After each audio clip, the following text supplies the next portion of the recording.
कल बलबन कंप्लीट हो गया था। अलाउद्दीन खिलजी, लास्ट क्लास में हम पढ़ रहे थे अलाउद्दीन के प्रशासनिक काम, है ना? हाँ, बुरा कैसे कह सकता है? तो अपनी बेइज्जती से बचने के लिए नौकरी जरूरी हो गई है, ठीक है? ये कंपलसरी है। अब ये नहीं कि मनमर्जी है, अब कंपलसरी है। नहीं कमाओगे तो तुम देखना 5 साल बाद तुम्हें अपनी लाइफ पे लगेगा लानत है ऐसी जिंदगी पे जिसमें तुम कमा भी ना पाओ। करोगे क्या तुम बिजनेस करना को मजाक नहीं है। कई बार मैं देखती हूँ लोग कहते हैं बिजनेस कर लो। भैया बिजनेस उनकी औकात होती है जिनके पिताजी कम से कम 8-10 करोड़ के स्वामी हो। तुम्हारे और मेरे घर में 8-10 करोड़ रुपए को 10 लाख होना भी बड़ी बात है। 10 लाख जिनके घर में है ना, वो ठीक ठाक से पोजीशन में है। 10 लाख हर किसी के घर में है थोड़ी। कहाँ है 10 लाख रुपए कैश की मेरे पास पड़े हैं? होते नहीं है।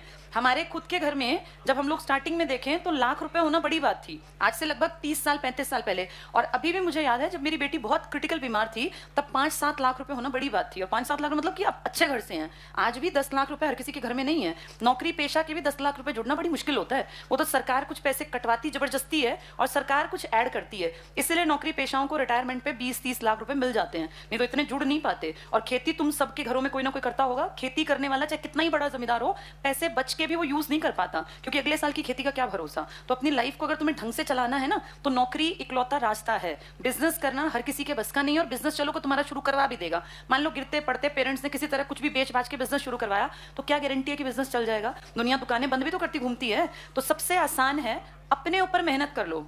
पिताजी का ज्यादा पैसा नहीं लगता, इसमें पैसा कम है और मेहनत बहुत ज्यादा। अब ठीक है सरकार थोड़ी सी गड़बड़ कर रही है हरियाणा में नौकरियों में, ये जो परसेंटाइल और ये सब है, लेकिन देखो ये भी न्यूज में है। अगर सरकार ने कल परसों में देख रही थी भोपाल खत्री जी कह रहे थे किसी के पास इससे अच्छा फॉर्मूला हो तो बताए। तो इससे बढ़िया फॉर्मूला परिमल सर ने बहुत अच्छा बताया था, जो थोड़ा सा दिमाग यूज करे तो बेस्ट तरीका हो सकता है। ये इससे बढ़िया फॉर्मूला हो नहीं सकता। अगर तुम कहते हो कि हम शिफ्टों में जी करवाएंगे, हम एक शिफ्ट में नहीं करवा सकते, तो कितना अच्छा तरीका है कि जितनी टोटल वैकेंसी है उतने हर शिफ्ट के बच्चे ले लो। अगर 5000 वैकेंसी है तो जितनी शिफ्ट है उतने 5-5 हजार हर शिफ्ट के। पेपर टफ आया तो भी 5,000 उठा लो, आसान आया तब भी। भाई टफ है तो सबके लिए टफ था ना, 5,000 में तुम्हें आना चाहिए। अगर तुम 5,000 में नहीं आते तो तुम्हारी कमी है। हर सेट के 5-5 हजार बच्चे ले लिए। अगर मान लो 6 शिफ्ट हैं तो ये कुल मिलाकर 5-5 हजार कितने हो गए? 30,000। 30,000 का पेपर एक दिन में एक सेंटर के आसपास हो सकता है, एक शहर में। एक शहर के स्कूलों में 30,000 बच्चे बड़ी बात नहीं होती। ये कह ही नहीं सकते कि हमारे साथ गलत हुआ। क्यों? क्योंकि इन सबका पेपर एक सेट में आएगा, एक लेवल के क्वेश्चन होंगे। तुम यहां बेशक टफ बना लो, कोई दिक्कत नहीं, क्योंकि यहां तुमने उतने बच्चे उठाए हैं जितने की वैकेंसी हैं। तो कोई ये दलील दे कि जो मेरा पेपर टफ था, तो टफ में से भी तो 5,000 लिए ना। उन 5,000 में क्यों नहीं आया? या आसान था तो 5,000 में क्यों नहीं आया? यहाँ कोई चिक नहीं कर सकता। जैसे ये फॉर्मूला ऐसा है जिस पे कोई ब्लेम नहीं लगा सकता। जो सरकार अब फॉर्मूला यूज कर रही है ना, ये ना तो समझ में आने वाला है और ना ही इससे मन में शांति होगी कि ये सरकार ने ठीक किया। ये सबसे बेस्ट फॉर्मूला है जो अनपढ़ की भी समझ में आ जाएगा कि जितनी वैकेंसी है हर एक शिफ्ट में से उतने बच्चे उठा लो टॉप के। पेपर टफ था, मिडिल था, बहुत आसान था, क्या फर्क पड़ा? हमने 5-5 लेके सबको 8 दिन पेपर हो, 10 दिन पेपर हो, इकट्ठे 1 लाख से ज्यादा बच्चे हो ही नहीं सकते किसी भी कंडीशन में। तुम उन सबका एक सिंगल सेट बनाओ, सेम क्वेश्चन रखो और इसके टॉपर्स को तुम नौकरी दे दो। फिर कोई चिक नहीं करेगा, ना किसी को ये होगा कि चीटिंग हो रही है। अब जो सरकार का फॉर्मूला है ना, इसमें तो सबको लग रहा है कि पता नहीं क्या गोलमाल अंदर ही अंदर कर रहे हैं। वो कह रहे हैं हम गड़बड़ नहीं कर रहे, लेकिन मन में ये शांति तब आएगी जब इस तरह का कोई सोल्यूशन हो। अब प्रॉब्लम ये है कि ये सोल्यूशन बता दिया गया लेकिन उनके कानों तक पहुंचा नहीं पहुंचा, ये बड़ी चीज है। ये इजीएस्ट तरीका है और अपने मन में आपको लगेगा कि यार अगर मैं 5,000 आसान में नहीं आया तो ये मेरी कमी है, अगर टफ था तो भी मैं 5,000 में अगर नहीं हूं तो मेरी कमी है। मुझे अपने आप को इस काबिल बनाना है कि मैं टॉप के 5,000 में कैसा ही पेपर हो आ जाऊं। और फिर उन सबका एक कॉमन पेपर है। अब इसमें आसान और टफ का कोई पंगा ही नहीं है क्योंकि सबका एक दिन एक पेपर हुआ है। तो इससे बढ़िया क्या फॉर्मूला होगा? पर सरकार उसको सुनेगी तब ना। वो तो अपने स्टैटिस्टिकल डाटा उठा के पता नहीं कैसे क्या कर रही है।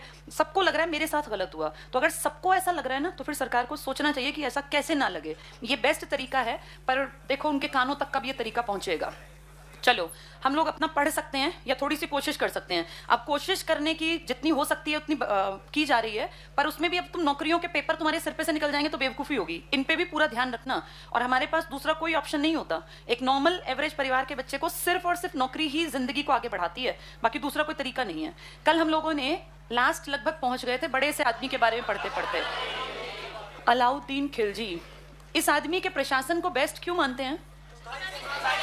क्योंकि इसने उस टाइम पे रिफॉर्म्स किए थे। किस किस चीज में? सेना में, बाजार पर। बाजार में क्या किया था? नियंत्रण। और इसने बाजार के भी ना प्रकार बना दिए थे, 4 प्रकार के बाजार थे, और बाजार को मैनेज करने वाले भी आदमी बना दिए। बाजार में चीटिंग हो तो भी पकड़ लेगा, हर चीज के मार्केट अलग, दासों का मार्केट अलग है, चीजों का मार्केट अलग है।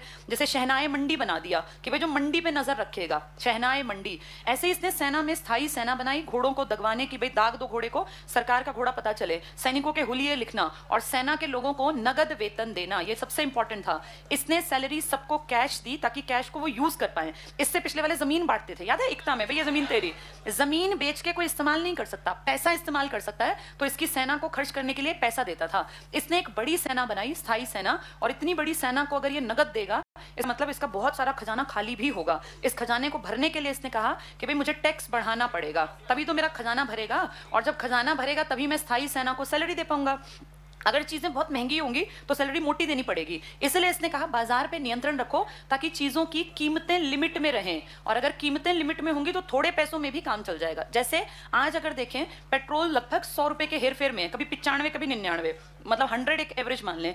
अब कोई भी इंसान अगर 100 रुपए लीटर का पेट्रोल में चलेगा तो 10,000 की सैलरी में तो उसका घर नहीं चलना। उसकी सैलरी मिनिमम से मिनिमम आज जिंदा रहने के लिए भी ना 30,000 से कम की सैलरी में घर, ये बहुत गरीबों की तरह रहना पड़ता है। अगर ये रेंट पे रहता हो और इसके 1-2 बच्चे हों जिनकी फीस भी जाती हो, तो आप ये मानो 30,000 में बहुत सोच के बिल्कुल ही कंपलसरी खर्चा करेगा। ये एक अच्छा नॉर्मल जीवन जीने के लिए ना आज 50,000 प्लस चाहिए, क्योंकि आप चीजें महंगाई देखो ना, अगर आप बाइक पे या गाड़ी में चलते हो तो कम से कम कई हजार का तो आपका बाइक या गाड़ी पेट्रोल खा जाती है, तो बहुत ज्यादा खर्चा चाहिए। अब इतने रुपए ये नहीं दे सकता क्योंकि इसकी सेना का साइज बहुत बड़ा है, तो इसने कहा भाई मैं पैसे नहीं ज्यादा दूंगा, मैं कीमतों को नियंत्रित कर दूंगा। इसके लिए इसने क्या बनवा दिया, शहनाई मंडी। एक इसने अपने यहाँ बाजार के ऊपर बहुत काम किया और बाजार की क्लासिफिकेशन कर दिया, 4 तरह के अलग अलग बाजार बना दिए, और शहनाई मंडी को कहा भाई तू मंडी का ध्यान रखेगा। ऐसे इसने कई चीजें कर दी। इसने अपनी सेना के लिए बहुत काम किया और सेना के साथ साथ जनता के लिए भी काम किया, जिसके लिए इसको टैक्स बढ़ाना पड़ा। और जो 4 तरह के कर थे ना, कौन कौन से थे वो? सबसे पहले जजिया, फिर जकात, फिर खुम्स, और फिर खराज। इसको कहीं कहीं खम्स भी लिखा है, ये खिराज भी लिखा है, वो थोड़ा बहुत तो ऊपर नीचे मान के चलो कर देते हैं। जजिया आप सबने सुना है, MBQ ने पहली बार इंडिया में सिंध में लगाया था। जजिया लगता था गैर मुसलमान, अगर आप मुसलमान नहीं हैं तो आपको जजिया देना है। बेसिकली हिंदू क्रिश्चियन टाइप के जो लोग थे ना यहाँ, जो उस टाइम जितने भी लोग मिले होंगे उन सब पे लगा दिया। मैं जो उस टाइम पे लोग थे ज्यादातर तो हिंदू, जैन और बौद्ध टाइप के थे। क्रिश्चियन विश्वन तो बाद में जाके जब 1498 के बाद आएंगे तब की बात है। इन गैर मुसलमानों में अगर कोई पागल है, कोई मान लीजिए जिसका दिमाग नहीं है, या कोई अपाहिज है, अपंग है, या कोई महिला है, या कोई बच्चा है, इनको नहीं देना टैक्स, बाकी सबको टैक्स देना है। जो ठीक ठाक आदमी है ना उसको टैक्स देना ही देना है। ये था जजिया टैक्स, हर किसी से लिया जाता था। जकात था मुसलमानों को देना है, और जितना टोटल आपकी प्रॉपर्टी है ना, इसके 2.5% को आपको कर के रूप में देना है। अभी भी प्रॉपर्टी टैक्स लगता है, वेल्थ टैक्स लगता है। आप शहर में जितना एरिया कवर करके बैठे ना, उसके बदले आपको प्रॉपर्टी टैक्स देना पड़ता है। आज भी दे रहा है हर आदमी प्रॉपर्टी टैक्स। तो उस टाइम पर भी मुसलमानों के ऊपर जो टैक्स लगता था उसका नाम क्या था, और जो गैर मुसलमानों पे था जजिया। खुम्स था लूट का धन। जैसे राजपाट में हमने पढ़ा था, वारंगल अभियान हुआ था, काकतीय वंश का पढ़ा था ना कल साउथ में, तो वहां से धन लूट के लाते थे। प्रताप रुद्रदेव ने नहीं सोने की मूर्ति दी, उस लूट के धन का पहले 80% हिस्सा सेना बांट लेती थी। भाई हम जीत के आए, हमें मिलना चाहिए। अगर 1 करोड़ का रुपया लूट के लाए तो 80 लाख सैनिक अमीर बनते थे, फिर वो क्यों नौकरी करेंगे। और 20% देते थे राजा को, जो राजा की राजकोष में जाएगा। इसने उल्टा कर दिया, इसने कहा तुम बेशक लूट के लाते हो लेकिन लूटते तो राजा के दम पे हो ना, राजा के नाम पे, इसलिए इसको उल्टा कर दो, और अब के बाद तुम 20% रखोगे और राजकोष में 80%, तो राजकोष बढ़ता जाएगा। तो राजकोष बढ़ेगा तभी तो सैलरी देगा नकद, वरना कहां से देगा। तो इसने कुछ चीजों में बहुत बढ़िया डिसीजन लिया, लूट के धन में राजा का हिस्सा बढ़ा दिया। और किसका घटा दिया, तो अब सेना वाले लोगों के लिए काम करना कंपलसरी है, नहीं तो 80% धन लेके सोचे यार मिल गए 2-4 लाख, मैं काम ही नहीं करता, तो सेना तो खत्म हो जाएगी। इसने सेना का हिस्सा घटाया, राजकोष का हिस्सा बढ़ाया। खराज हुआ करता था टोटल जो ये प्रोडक्शन था ना, टोटल प्रोडक्शन, इसके ऊपर टैक्स था। ये किसी ने 33% लिया, किसी ने 50% भी लिया। ये प्रोडक्शन का मतलब है जितनी आपकी टोटल, मान लीजिए 10 एकड़ में आपका जितना गेहूं हुआ, जितना चावल हुआ, उसके हिसाब से लिया जाएगा। इस आदमी की एक अच्छी बात ये थी कि इसने जितना टोटल टैक्स लिया वो उत्पादन के हिसाब से लिया। भाई जितना तेरा प्रोडक्शन हुआ ना उसके हिसाब से तुझे टैक्स देना है, ऐसा नहीं कि जमीन पे इतना ही टैक्स लूंगा। प्रोडक्शन देखा और उसके हिसाब से तय किया कि तुझे इतना टैक्स देना पड़ेगा। तो ये 4 तरह के कर थे, और इस खास कर के लिए उसने दीवान मुस्तक राज करके, मुस्त खराज, ये एक डिपार्टमेंट बना दिया था। तो दीवाने मुस्त खराज, खराज शब्द से बना हुआ है, और मुस्त खराज का काम था टैक्स से जुड़ा हुआ। ये टैक्स किस चीज पे था? टोटल प्रोडक्शन पे। जैसे ये गैर मुसलमानों पे था, ये मुसलमानों पे था, ये लूट के धन पे, ये प्रोडक्शन पे टैक्स था। और इससे खूब बड़ा, क्योंकि प्रोडक्शन ही मेन था इनका, तो इससे खूब सारा पैसा इकट्ठा होता था। ये अलाउद्दीन खिलजी वो है जो साउथ तक अभियान लेके गया था ना जलालुद्दीन के टाइम में। इसने अपनी प्रॉपर्टी को एरिया में नहीं बढ़ाया, एरिया तो दिल्ली सल्तनत का था, लेकिन इसने नीचे कौन सी नीति अपनाई थी? साम्राज्यवादी। यानी नीचे के एरिया से क्या आता था? टैक्स। लेकिन उनकी क्या नहीं करनी? सुरक्षा। और सुरक्षा नहीं करनी तो खर्चा नहीं करना, क्योंकि खर्चा सुरक्षा पे ही तो करना पड़ता है। अब इस पे सुरक्षा तो इनको जीरो खर्च करना है, बस वहां से पैसे बंध गए। तो इसलिए खूब पैसा मिला था कौन से राजा को? अलाउद्दीन खिलजी। तभी तो आप देखो 20 साल बढ़िया राज किया इसने, 1296 से 1316। लेकिन राज ऐसे ही नहीं होता, जब आप में लायकियत होती है ना तब आपका सितारा बुलंद होता है। मूर्ख आदमी ज्यादा लंबा कहाँ टिका? बलबन के बाद कितनी बड़ी प्रॉपर्टी लुटा दी ना, कै खुसरो कैमूर 4 साल में सब खा गए। लेकिन देखो इसने चालाकी से, समझदारी से, सही टाइम पे सही डिसीजन लेके अपने कमजोर राजपाट, जबकि ये तो खिलजी, याद करो ये तो आदिवासी हैं, इनको जीने ना दें तुर्क सरदार। भाई इसके जो ताऊ थे या चाचा थे, उन्होंने कितना शांत नहीं रह के लोगों को अपने साथ, ये तो शांत भी नहीं है, ये काबिल था, इसलिए अपना काम चला गया। चलो तो पढ़ेंगे, कल हम लोगों ने शायद प्रशासनिक तक पढ़ लिया था, पेज नंबर 19 पर थे हम। राजत्व पढ़ लिया था ना। कौन था जो सबके लिए बड़ी बड़ी बातें लिखता था? अमीर खुसरो। अमीर खुसरो जानते हो अगले वंश में भी बैठा रहेगा और उनके लिए भी लिखेगा बहुत बढ़िया राजा, सबके लिए बढ़िया बढ़िया लिखता था। बढ़िया ना लिखता तो उसको रोटी कौन देता? किसके टाइम से था वो? बलबन के बेटे के टाइम से। और सोचो कितने लोग मर गए, लेकिन वो अगले वंश को भी देखेगा, तुगलक वंश को भी देखेगा। नेक्स्ट पे आ जाओ, प्रशासनिक सुधार। क्या इसने योग्यता के आधार पे पद दिए थे? इसने क्या कहा था? उलेमा उलेमा साइड बैठेंगे, मैं धर्म को बीच में नहीं आने दूंगा। प्रशासनिक सुधार पे आ जाओ, सेकंड पॉइंट टिक करना, मुहत्सिब। अच्छा एक और बड़ी बात, जानते हो देश समाज कब प्रगति करता है? जब समाज में रहने वाले लोगों का आचरण अच्छा हो, आचरण और व्यवहार। इसके लिए कभी सम्राट अशोक ने भी काम किया, याद है उसने पिलर्स पे लिखवाया था कि ऐसा ऐसा व्यवहार करना, ये मत करना, ये गलत है, ये अच्छा। ऐसे ही महात्मा बुद्ध ने भी जन संदेश दिए, महावीर स्वामी ने। इसने भी, जो ये आदमी है, इसने कहा भाई मेरे समाज के लोगों का आचरण व्यवहार अच्छा होगा तभी तो समाज टिकेगा। अगर समाज में गंदगी है ना तो राजा फिर लंबा नहीं टिकता, क्योंकि जो घटिया समाज है वो तो राजा की भी इज्जत नहीं करेगा। इसने कहा इस लोगों के आचरण और व्यवहार के ऊपर नजर रखेगा, मुहत्सिब करके एक पोस्ट बना दी। भाई तू देखेगा समाज में गंदगी ना फैले, सबको बराबरी की इज्जत मिले, केयर मिले, सिक्योरिटी मिले। तो ये कर लो, मुहत्सिब जनसाधारण के आचार का रक्षक था। तो जो समझदार होते हैं ना वो अपने लोगों के व्यवहार पर भी नजर रखते हैं। आचार का रक्षक और देखभाल करने वाला। बाजारों पर भी नियंत्रण, नाप तोल का निरीक्षक था। तो हर चीज लाइन पे लगा दी थी इस आदमी ने, तभी ये टिक गया।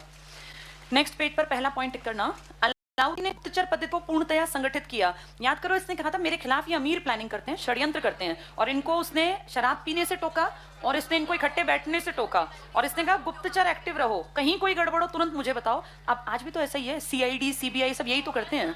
ये टिक कर लो, पूर्णतया संगठित किया। इस विभाग का मुख्य अधिकारी बरीद ए मुमालिक था।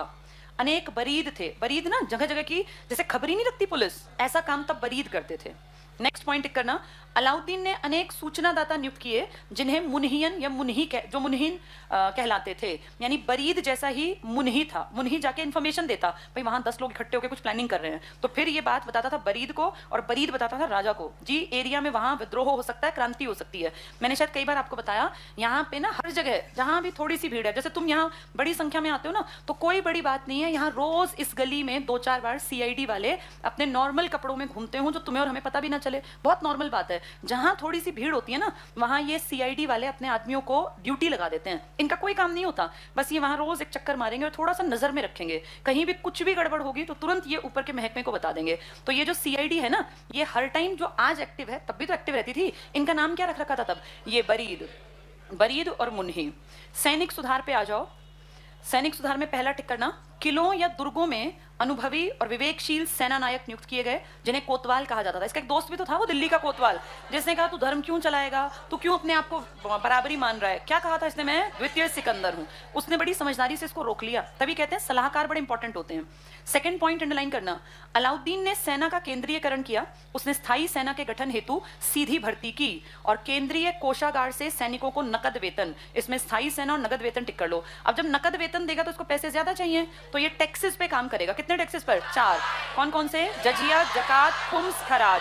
ये खराज है जो प्रोडक्शन पे है। ये कहेगा 50% प्रोडक्शन मेरे पास ले आओ, गेहूं चावल, क्योंकि सेना रोटी तो इसी के घर खाती है, सेना इसके पास रहती है, तो ये प्रोडक्शन का हिस्सा लेगा। ये कहेगा लूट के धन में 80% हिस्सा मेरा, क्योंकि मुझे भैया वेतन देना है। जजिया जकात के अलावा ये 2 कर और चलाएगा, एक का नाम है घरई कर और एक का नाम है चरई कर। घरई कर उसके ऊपर जिसके पास घर है, और चरई उसके जिसके पशु दुधारू हैं।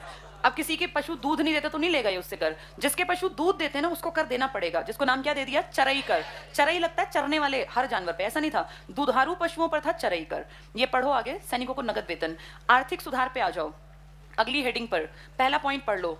जियाउद्दीन बरनी की तारीख फिरोजशाही जो आगे जाके किताब लिखी गई के अनुसार, अंडरलाइन करना, एक विशाल सेना के रखरखाव को देखते हुए अलाउद्दीन ने आर्थिक सुधार लागू किए। बड़ी सेना रखनी है तो आपको आर्थिक सुधार करने पड़ेंगे। अगले पॉइंट में सेकेंड लाइन टिक करना, इब्न बतूता के रेहला, ये आदमी अभी नहीं है, ये आगे जाके आएगा, लेकिन ये लिखेगा पुरानी बातों को। जैसे पद्मावत की रचना जायसी ने 1500 में की, जबकि घटना है वो 1300 की, ऐसे ही रेहला नाम की किताब आगे जाके लिखी जाएगी, लेकिन जिक्र अलाउद्दीन का होगा। अगले पॉइंट में टिक करना, अमीर खुसरो, अभी अमीर खुसरो देख लो कब से बड़ाइयां लिख रहा है, अंडरलाइन कर लो।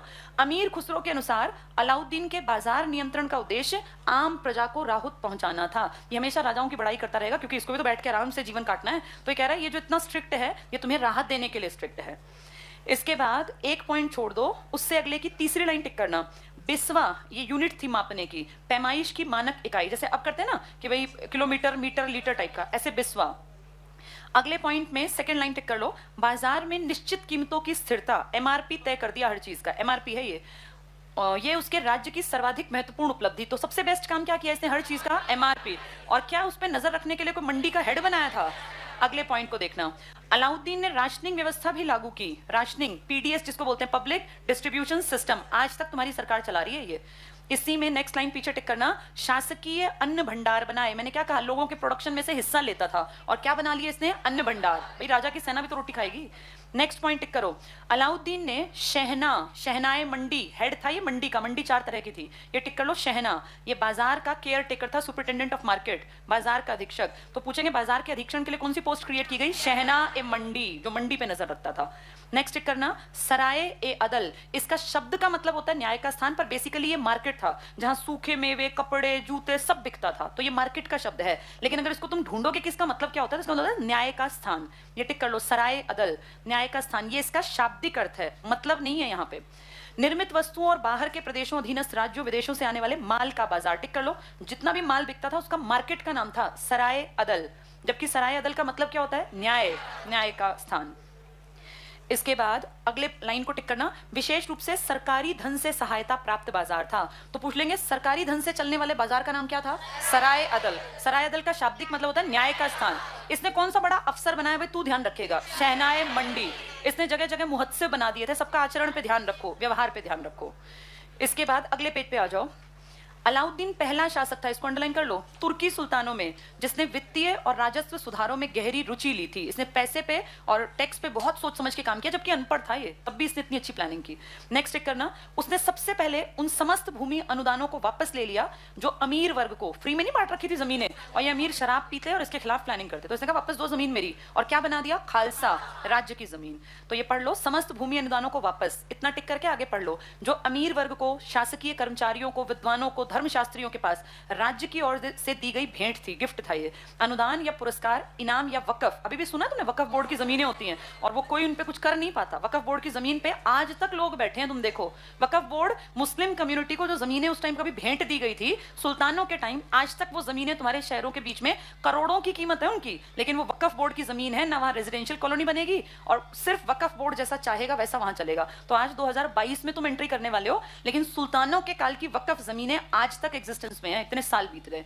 ये वकफ फ्री की जो जमीनें पुरस्कार दी जाती थी। इसके बाद 2 पॉइंट छोड़ दो, नेक्स्ट पॉइंट टिक करना, अलाउद्दीन ने मूल्यों का निर्धारण मनमाने ढंग से न कर उत्पादन लागत के आधार पर किया। किसी चीज का रेट किससे डिसाइड किया इसने, कितना तुम्हारा प्रोडक्शन में आया। भाई तुम्हारी 10 रुपए की चीज है, 12 की बेच लो, 10 की चीज को 25 की नहीं बेचोगे, इसने एमआरपी बना दिया।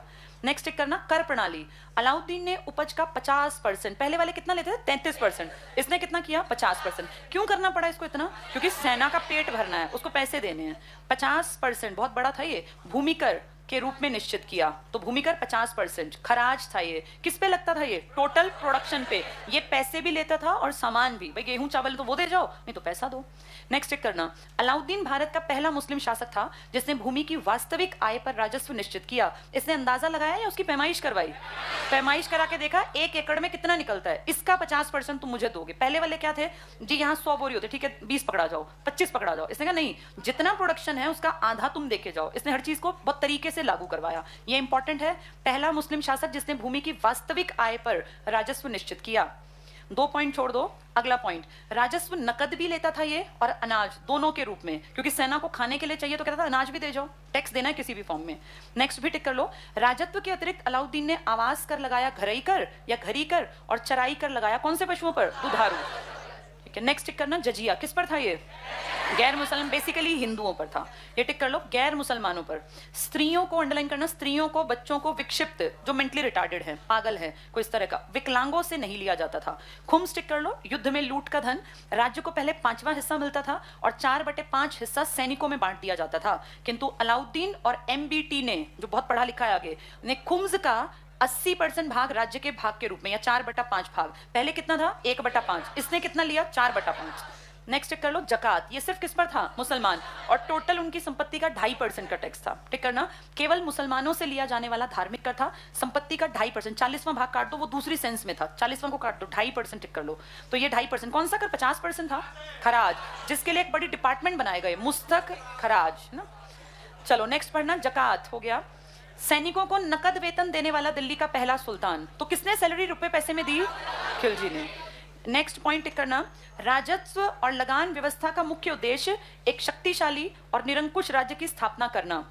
अगला पॉइंट बहुत काम का, इंपॉर्टेंट लिख लो, अलाउद्दीन की बाजार व्यवस्था का मुख्य उद्देश्य सैनिकों के वेतन में कमी न कर वस्तुओं के मूल्यों को बढ़ने से रोकना था। इसका टारगेट लोगों को दुखी करने का था या समाज को स्टेबल करने का? भाई हर चीज सिस्टम से चले, लोगों को दुखी नहीं करना इसको।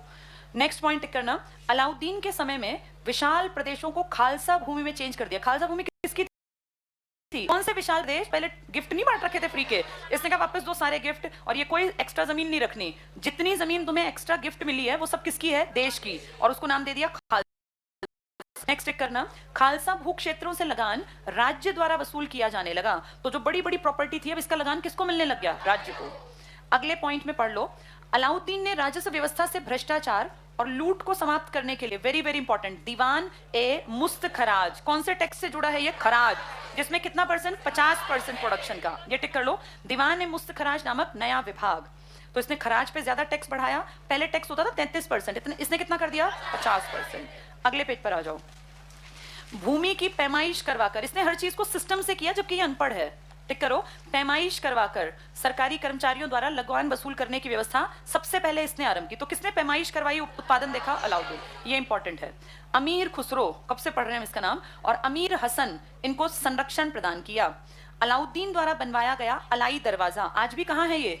कुतुब मीनार के परिसर में है आज भी, जो कुतुबुद्दीन ऐबक ने नहीं बनवानी शुरू की थी, बल्कि उससे पहले। कब बननी शुरू हुई थी? 1199।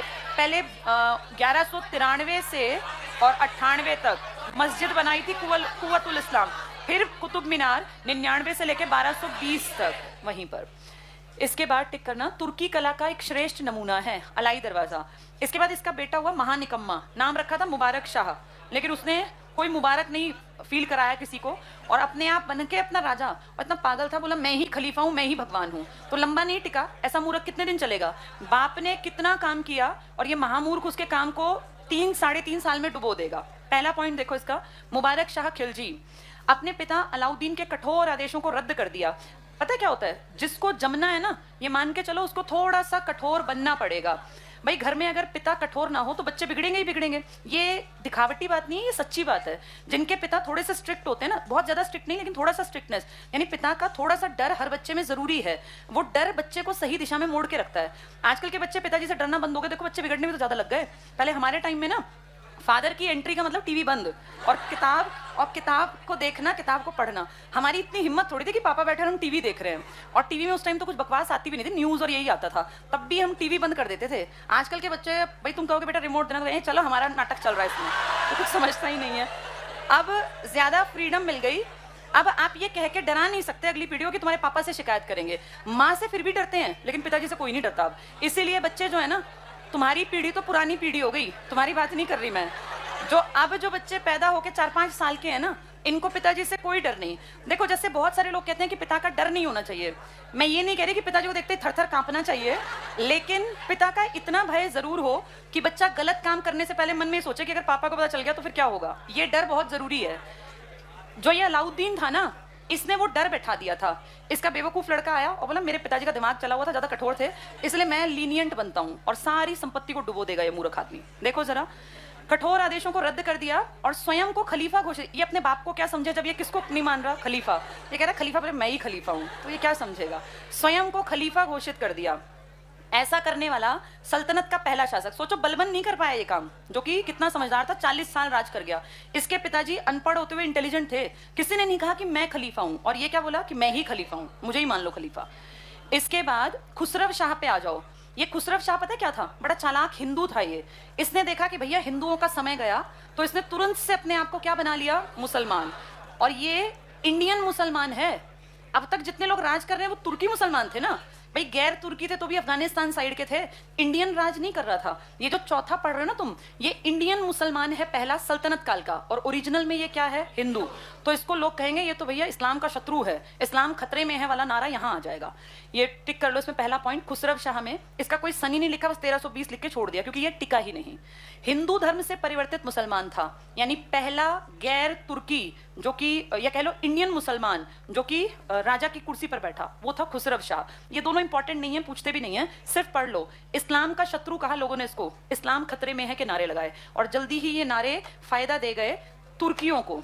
अब क्या होगा देखो बोर्ड पर, जब ये आदमी राज कर रहा है, पाकिस्तान की तरफ एक एरिया का गवर्नर है, नाम है इसका गयासुद्दीन। गयासुद्दीन, ये इसी का नाम है गाजी बेग। एक्चुअली गाजी तो ये बाद में अपने आप को कहेगा, इसका असली नाम क्या था? गयासुद्दीन तुगलक। हाँ, अब तुम्हारा सुनने का काम है, शांति से सुन लो ताकि अगला पूरी पीढ़ी क्या करती है समझ में आ जाए। इस आदमी ने देखा ये पाकिस्तान की तरफ उस टाइम गवर्नर है, जब वो चेंज धर्म नहीं करके ये हिंदू मुसलमान बन गया और ये राजा बन गया, तो मुबारक शाह के बाद कुछ ही महीने टिका, और इसने कहा भाई ये तो हमारे वंश से भी संबंधित नहीं है, ना ये तुर्की है, ना ये कोई इस तरह का आदिवासी जैसे हमारा खिलजी और ये सब थे, तो इसको हटाना चाहिए। इसने अपने नाम के आगे जोड़ लिया गाजी। ये पहला सुल्तान है। इससे पहले महमूद गजनवी ने अपने आप को गाजी कहा, लेकिन गजनवी आपके यहाँ का सुल्तान नहीं था, आपका सुल्तान बना था ऐबक, और उसने भी सुल्तान नहीं कहा था, इल्तुतमिश ने कहा था मैं सुल्तान हूँ। अब तक आपके देश में किसी भी सुल्तान ने ये उपाधि धारण नहीं की। इतिहास में सिर्फ 3 लोगों ने अपने नाम के आगे गाजी लगाया, जिनमें सबसे पहला नाम था महमूद गजनवी का, फिर दूसरा नाम है गयासुद्दीन का, और तीसरा नाम है बाबर। अभी बाबर की एंट्री नहीं हुई क्योंकि बाबर 1526 में आएगा, तो अभी हम उसको क्यों कहें? हम इसकी बात इसलिए नहीं कर रहे क्योंकि ये आपके देश का क्या नहीं था? सुल्तान। तो अगर कहें पहला सुल्तान जिसने अपने आप को गाजी कहा, तो वो कौन है? और गाजी का मतलब होता है विधर्मियों का नाश करने वाला।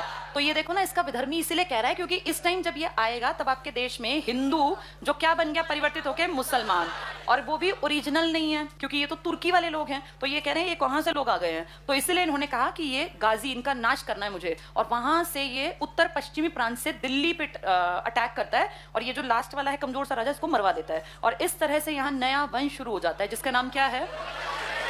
तुगलक। कोई कम्युनिटी नहीं है, तुगलक इस आदमी का पर्सनल नाम था। इसके पिताजी ने इसका नाम रखा था गयासुद्दीन तुगलक, लेकिन क्योंकि ये तुगलक के नाम से फेमस हुआ तो हम पढ़ते हैं तुगलक वंश है, जबकि तुगलक कोई सरनेम नहीं है। जैसे खिलजी सरनेम था, ये सरनेम नहीं है, आदमी का नाम है, पर सबके नाम में यही नाम जुड़ गया तो हमने सोच लिया वंश है ये।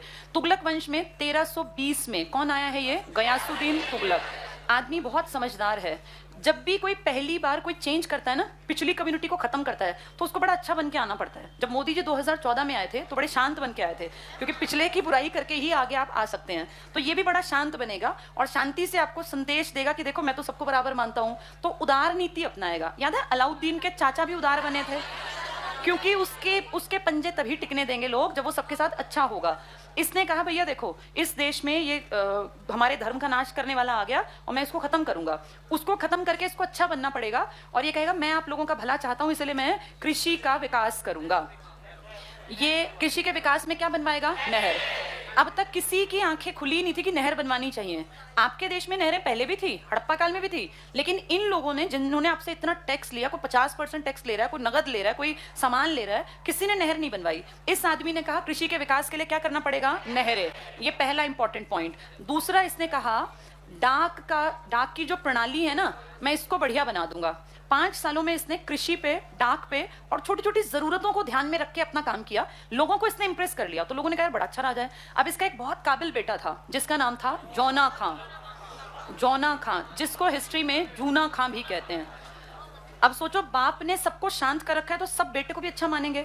इसने अपने राजपाट के दौरान 1320 में तो बना था ये, 1323 में अपने बेटे को कहा, बेटा देख, सेना तो हमें बनी बनाई मिल गई। अलाउद्दीन की सेना तो ऐसे, राजा मरते हैं सेना नहीं मरती। तो इसने कहा हमारे पास एक बढ़िया बनी बनाई स्थायी सेना है और खूब सारी प्रॉपर्टी है जहां से टैक्स बांध रखा था पहले से, वो टैक्स अभी भी आ रहा है। तो इनको ना पैसे की चिंता ना सेना की चिंता। इसने अपने बेटे को कहा कि तू काबिल तो है ही भाई, नौजवान है, नया तू काम करना सीख रहा है, तो एक एक्सपेरिमेंट करते हैं। अलाउद्दीन, तुम्हें याद है, दक्षिण तक गया था, लेकिन वहां जाके टैक्स बांध के आया था, प्रॉपर्टी पे नहीं राज किया। इसने कहा तू दोबारा जा दक्षिण में, बड़ी सेना हमारे पास है ही, ले जा, पैसे की चिंता नहीं, और दक्षिण के राजाओं के ऊपर कंट्रोल जमा, क्योंकि अब तक तो सिर्फ टैक्स देते थे। तो ये जूना खां पढ़ा लिखा काबिल लड़का था। ये दिल्ली सल्तनत से उठ के, देखो हमने पढ़ा था यहाँ रामचंद्र और देवगिरी, और फिर याद है ये काकतीय वंश, वारंगल, प्रताप, रुद्रदेव, पढ़े थे ना ये हमने। अब वो राजा थोड़ी मरे हैं, ये ऊपर वाले तो राजा मर गए, नीचे वाले 8 साल में राजा नहीं मरे। तो ये जौना खां दिल्ली से उठ के और फिर वापस इस तरफ चल पड़ा, साउथ की तरफ, और यहाँ जाके इसने प्रताप रुद्रदेव को हराया, रामचंद्र देव को हराया, और इस पूरे एरिया में अपना ये कहा, भाई तुम पहले टैक्स देते थे, अब तुम हमारे अधीन हो और अब हम राज करेंगे। अब तक किसी ने इतनी हिम्मत नहीं की थी कि दक्षिण में जाके राज करे। ये पहला आदमी है जिसने दक्षिण में राजपाट शुरू किया। लेकिन नाम इसका नहीं लोगे, नाम किसका लोगे? हाँ, जैसे कोई तुमसे पूछे दक्षिण में पहला अभियान किसने चलाया, तो अलाउद्दीन ने। लेकिन किसके काल में चलाया? जलालुद्दीन। देवगिरी का अभियान था ना। लेकिन अगर पूछें कि किसने साम्राज्यवाद की नीति चलाई, तो अलाउद्दीन ने। ऐसे ही इसने अपने बेटे को भेजा और दक्षिण भारत पर दिल्ली सल्तनत का कब्जा हो गया। पहले सिर्फ टैक्स था, कब्जा हो गया। तो जौना खां इंटेलिजेंट है, इस बात से क्लियर हो गया, क्योंकि इसने अपनी प्रॉपर्टी को कहां तक बढ़ा के अपना बना लिया, दक्षिण। यहाँ पे जो वारंगल का नाम बार बार आता है ना, वो तेलंगाना है, यानी आंध्र प्रदेश की पट्टी समझ लो। तो कहां दिल्ली सल्तनत, कहां आंध्र प्रदेश, ये पूरी प्रॉपर्टी इसने अपने कब्जे में कर ली। तो अब सोचो, प्रॉपर्टी इनके अधीन है, टैक्स तो आएगा ही आएगा, इनका एरिया भी तो बढ़ गया, अब इनके प्रांत बढ़ गए। और सबसे ज्यादा प्रांत, जब ये राजा बनेगा ना, तो 23 प्रांत होंगे इसके पास, इतने किसी के पास नहीं थे। अब ये जब वहां से जीत के आया तो इसको बड़ी खुशी हुई कि भाई मैं भी काबिल हूँ, इस बात से क्लियर हो गया, मैं भी काबिल हूँ और अगला राजा मुझे ही बनना है। इसके पिताजी गए थे एक बार बंगाल, मिथिला, जो यूपी बिहार का इलाका है ना, यहाँ किसी अभियान पर, जैसे बाप बेटे दोनों जाते थे। अब इसके पिताजी जीत के वहां से वापस आ रहे थे, तो दिल्ली के बाहर एक बड़ा सा महल बनवाया गया। तुमने वो रामायण महाभारत में लाक्षागृह की कहानी सुनी है ना, वो लकड़ियों का महल था, वो आग लगी थी, उसमें गिर गया था, लाख का। हाँ, इसने लकड़ियों का महल बनवाया, और ये लकड़ियां इस तरीके से अरेंज करवाई कि सुबह तो महल था और रात में ये शमशान बन गया। मतलब सारी लकड़ियां रात में गिर गई, कोई ऐसा फट्टा कहीं फिट किया हुआ निकाला तो सारा धड़ाम। अब वो बेचारा यहाँ सोया हुआ था, इसका जो पिताजी थे यानी गयासुद्दीन तुगलक, इसमें आराम से सोए थे। कल सुबह उनकी दिल्ली में एंट्री थी और वो बड़ा खुशी से सबको रिसीव करना था, क्योंकि बंगाल की तरफ के नीचे लगते एरिया को जीत के आए थे। बंगाल इनके एरिया में बात निकल जाएगा, लेकिन तब इनके कब्जे में आ गया था। तो लकड़ियों के महल में के नीचे दब के गयासुद्दीन तुगलक की मौत हो गई। जब तुगलक मरा ना, उससे कुछ दिन पहले तक एक बहुत बड़ा आदमी था, निजामुद्दीन औलिया। निजामुद्दीन औलिया को दुनिया ने पैसा दिया था, जैसे ये बड़े बड़े बाबा और इस तरह के लोगों को दुनिया पैसा देती है। सोचो, तब भी लोग पैसे देते थे दान में। तो इन्होंने दिल्ली में, क्योंकि दिल्ली की गर्मियां बड़ा भयानक होती थी और दिल्ली की जो नदी थी ना यमुना, इसका पानी सूख जाता था, तो दिल्ली में लोग प्यासे रहते, बड़ा दुखी होते थे। तो इसने कहा मेरे पास ढेर पैसा है, मैं अपने पैसे लगा के और दिल्ली में एक बावड़ी खुदवा दूं। बावड़ी पानी का गहरा कुआं जिसके चारों तरफ सीढ़ियां होती थी, तो लोग उन सीढ़ियों पे बैठ भी सकते हैं और वहां पे मान लो पानी भी भर सकते हैं, कई सुविधाएं थी। तो दिल्ली में बावड़ी बनाने का खर्चा कौन देने वाला था? लेकिन इसके पास कारीगर नहीं थे, कहां से वो खोदने वाले और इस तरह के लोग लाए? तो ये गया, उस टाइम पर नई नई बात है, और ये नया राजा बना था। इससे पहले वाला कौन था? वो गयासुद्दीन। तो गयासुद्दीन तुगलक जो राजा बनता था ना, उसकी एक बड़ी खराब आदत थी, पुराने राजा के महल में नहीं रहेगा, यानी आराम से जो बना उसमें रह लूं, अपना नया महल बनाएगा। कितने पैसे तो ऐसे खर्च करते थे। इसने कहा मेरा भी महल होना चाहिए। और दिल्ली में तुगलकाबाद में आज भी एक किला खड़ा है, ये किला किसने बनवाया था? गयासुद्दीन तुगलक ने। वो अलग बात है कि पूरा नहीं हुआ, ही मर गया था। बहुत बड़ा किला बनवाना स्टार्ट किया, और जब इसने किला बनवाना शुरू किया उसी टाइम पे इसका बेटा जौना खां वारंगल की तरफ चला गया और ये बंगाल की तरफ चला गया। तो कई कई महीनों लड़ाइयां होती थी। उस दौर में जब ये किले का काम अधूरा था, ये बावड़ी की जरूरत फील हुई निजामुद्दीन को, तो यहाँ लगे हुए मजदूरों को निजामुद्दीन ने बुलाया और कहा, ये तो बहुत बड़े गुरु थे ना, इन्होंने कहा तुम आके यहाँ बावड़ी बना दो। तो उन्होंने कहा, गुरुजी आपके कहने पे हम कर तो देंगे काम, पर जैसे ही गयासुद्दीन आएगा वो हमें मारेगा और गुस्से में आके हमें भाई फांसी पे लटकवा देगा, क्योंकि वो कह के गया है कि जब तक मैं आऊँ 24 घंटे काम हो रोज। तो इसने कहा कि चिंता ना करो भाई, पहले पानी जरूरी है, ये महल एक दिन में तो बनना नहीं, 1 महीने लेट हो जाए तो क्या फर्क पड़ेगा, राजा के पास ऑलरेडी घर है भी। तो उसने बावड़ी बनवाने के चक्कर में वहां से आदमी हटवा के यहाँ लगा दिए काम पे। जब ये कुछ टाइम बीत गया, भाई महीने 6 महीने बीते, बावड़ी का काम कंप्लीशन पे आ गया, वहां उसकी लड़ाई पूरी हो गई और वो दिल्ली की तरफ चल पड़ा। तो खबर मिली कि भाई राजा तो दिल्ली आने वाला है। तो बावड़ी खोदने वाले मजदूरों ने कहा, गुरुजी आपने हमें मरवा दिया, आते ही वो सबसे पहले अपने महल में देखेगा कितना काम हुआ और हमें पकड़ेगा, हमें मारेगा। तो उसने कहा चिंता ना करो, कहाँ पहुंच गया, बताया जी दिल्ली आने वाला है। तो बोला दिल्ली अभी दूर है, और उसकी जबान पे सरस्वती का वास था, वो दिल्ली पहुंचने से पहले ही मर गया, क्योंकि दिल्ली की सीमा पे ही वो किला गिरा था। 1325 में औलिया की ये कहावत आज तक बोलते हैं लोग कि नौकरी को तब तक पक्की मत समझो जब तक तुम जाके लेटर के बाद भी नहीं, जिस दिन तुम्हारा वहां जाके डिपार्चर और अराइवल में साइन ना हो ना, तब तक कोई काम पक्का नहीं होता। पता नहीं कहाँ क्या कोई केस में लटक जाए। जिस दिन तुम्हारे सरकारी दफ्तर में जाके अराइवल, एक टाइम भरना होता है, साइन करने होते हैं, फिर एक डिपार्चर का कॉलम होता है, साइन करने होते हैं, जब तुम्हारे वो साइन हो जाए ना तो शांति की सांस लो कि अब मैं पक्का लग गया, अब मेरी नौकरी कंफर्म हो गई, क्योंकि उस दिन से तुम्हारी तनख्वाह बननी स्टार्ट हो जाती है। उसके बाद पेंडेमिक आया चाहे कुछ आए, तुम्हारी तनख्वाह आएगी, क्योंकि उसके बाद अब कंफर्म है। तो ये कहावत बन गई औलिया की, दिल्ली अभी दूर है, जिस दिन तक लास्ट काम ना हो ये मत समझो कि काम हो गया। औलिया की ये बात किसके लिए सच साबित हुई? और गयासुद्दीन तुगलक का बेटे ने ही अपने बाप को मरवा दिया। अब वो खुद बन गया राजा। क्या नाम था इसका? जौना खान। इसी को क्या कहते हैं? इसने कहा भाई मेरा नाम थोड़ा अजीब सा है, थोड़ा ढंग का नाम होना चाहिए, तो इसका नाम रखा गया मोहम्मद बिन तुगलक, MBT। यहां तक पढ़ने से पहले किताब पढ़ेंगे। चलो जल्दी से किताब उठाओ, आज का लास्ट पढ़ लो, बस ये लास्ट है आज का। देखो मुझे कोई दिक्कत नहीं, तुम्हारी क्लास लेट होती जाएंगी, मैं तो कल पढ़ा दूंगी। चलो मैं कल पढ़ा दूंगी, कोई नहीं।